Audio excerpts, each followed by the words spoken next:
আমরা যদি কথা বলা শুরু করি, আমাদের বিরোধী বানায়েন না, আমাদের শত্রু বানায়েন না, আপনাদেরই ক্ষতি। জনগণ আর মার্কা দেখা ভোট দেবে না, মানুষকে বলদ ভাইবেন না। জনগণ ভোট দেবে যোগ্য এবং দক্ষ প্রার্থীকে। ভোটের আগের হিসাব আর চলবে না, টাকা দিয়া ভোট কেনা যাবে না। বিএনপির যারা ভাবতেছেন যে ক্ষমতা এসে 16 বছরে ক্ষুধা মিটাবেন, তাদের জন্য এক বালতি সমবেদনা রইল। এইরকম প্রস্তুতি নিয়ে ক্ষমতা আসলে পাবলিক টাইনে নামায় দিবে যদি দায়িত্ব নিতে না জানেন।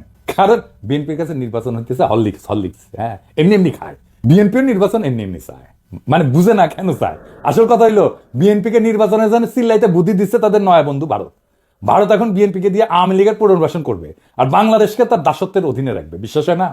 দেখেন, মির্জা ফখরুল যখন নির্বাচনের ডাক দেয়, তখন ছাত্রলীগ তাদের বিদেশে পলাতক নিয়ে তাদের দিয়ে আন্দোলনের রূপরেখা প্রকাশ করে। ছাত্রলীগের এই সাহস কোথেকে আসে আমি জানি না। মায়ের মনে কম খাইছিল। আমি কইছিলাম যে এদের জন্য মায়ের চেয়ে উপকারী আর কোনো ভাইটামিন নাই। এখন বুঝছেন যে ভারত এই পুরা গেমের মাস্টার মাইন্ড। তারা বিএনপির কামলাদের দিয়ে নির্বাচন বইলা কান্নাকাটি করাবে, সামনে আওয়ামী লীগ রাজনীতির মাঠে উকিঝুঁকি দিবে। আওয়ামী লীগ ঘোষিত কর্মসূচিগুলো পালন করতে গেলে আমার ক্ষুদ্র ভাতা ভগিনীরা যথেষ্ট। যেই মায়ের 5ই আগস্টের পরে ইউনূস স্যারের দিকে তাকায় দিতে পারি নাই, সে পাওনা শোধ করিয়া দিতে হবে। আর বিএনপিরে কইতেছি, ভারত আওয়ামী লীগের সাথে যে বাসর করতেছে, ওইখানে আপনারা কাবাব নে হাড্ডি, ওইখানে আপনাদের কোনো জায়গা নাই। মজা শেষে ফেলা দেবে কন্ডমের মতো। এই যে দেখেন, শ্যামা ওবায়ের আদানির জন্য ওকালতি করে, দেখেছে? শ্যামা কি জ্বালানি মন্ত্রী? আদানি ভারতের এক দুর্বৃত্ত অলিগার্ড, সারা দুনিয়াতে ঘৃণ্য, মোদির ক্যাশিয়ার। তার সাথে বিএনপি নেতার লটকালটকি দেখেন। ভারত জানে 2026-এর চ্যালেঞ্জ মোকাবেলা করা বিএনপির পক্ষে সম্ভব না। এটা আমার মতো মূর্খ মানুষ বুঝলে ভারত তো অনেক আগে থেকে জেনে আছে, যখন বিএনপি দেশের অর্থনীতি নিয়ে ঝামেলায় পড়বে, তখনই শুরু হবে বিক্ষোভ আন্দোলন। এই আন্দোলন হবে একেবারে তৃণমূল থেকে। মানুষ খাইতে পারবে না তো, চাকরি থাকবে না তো, মানুষ দলে দলে রাস্তায় নেমে আসবে তো। লোকই বৈঠা নিয়ে আওয়ামী লীগ কি তাণ্ডব করেছিল মনে আছে না? এখন যে পুলিশ আছে, পুলিশে পুরে তো হাসিনা। পুলিশ চুপ করে দাঁড়িয়ে থাকবে। 1/11-এর টাইমে যেমন আসিল ওই মির্জাফরের সেনাবাহিনীর মতো, ছাত্রলীগ যুবলীগ গট থেকে উঠায় আন্দোলনে জয় দেবে, আর আমার হাসিও চুপ কইরা ঢুকা পড়বে।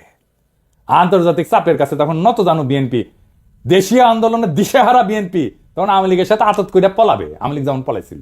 আর দেশে ফিরে আসবে সেই ভয়ঙ্কর ফ্যাসিবাদ, আবার সেই ভারতীয় আধিপত্যবাদ, যা কায়দা নিছিল আমাদের জীবনের 16টা বছর, বাংলাদেশকে পরিণত করছিল ভারতের উপনিবেশে।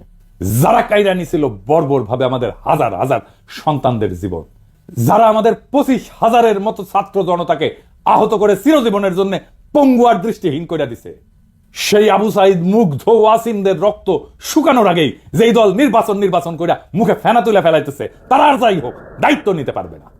আপনাদের রিকমেন্ড করা যত লোক অন্তর্বর্তীকালীন সরকারে আছে, তাদের পারফরমেন্স দেখে আপনাদের দক্ষতা আমাদের কাছে পরিষ্কার। স্বরাষ্ট্র উপদেষ্টা কার রিকমেন্ডেশনে জানেন? বিএনপির। শিক্ষা উপদেষ্টা কার? বলছিলাম তো, বিএনপি। এই খারাস বিদেশে কোনো অনুষ্ঠানে যায় না। 5ই আগস্টের পর বাংলাদেশের শিক্ষাঙ্গনে সবচেয়ে বেশি ঝামেলা হয়েছে। ছাত্ররা আন্দোলন করছে তাদের অধিকারের জন্য, আর আওয়ামী লীগ তাদের ন্যায্য অধিকারের আন্দোলনের নাম দিছে সন্ত্রাসী কর্মকাণ্ড। প্রফেসর ইউনূস দায়িত্ব আসার পর সবার আগে উচিত ছিল বিদেশি সহযোগীদের কাছে শিক্ষাঙ্গনের স্বাভাবিক পরিস্থিতি তুলে ধরা এবং সকল দ্বন্দ্বের সমাধান করা। তা না কইরা তিনি তার ডায়াপার সামলানোর অপারগতার কথা বইলা বিদেশে যাইতেছেন না।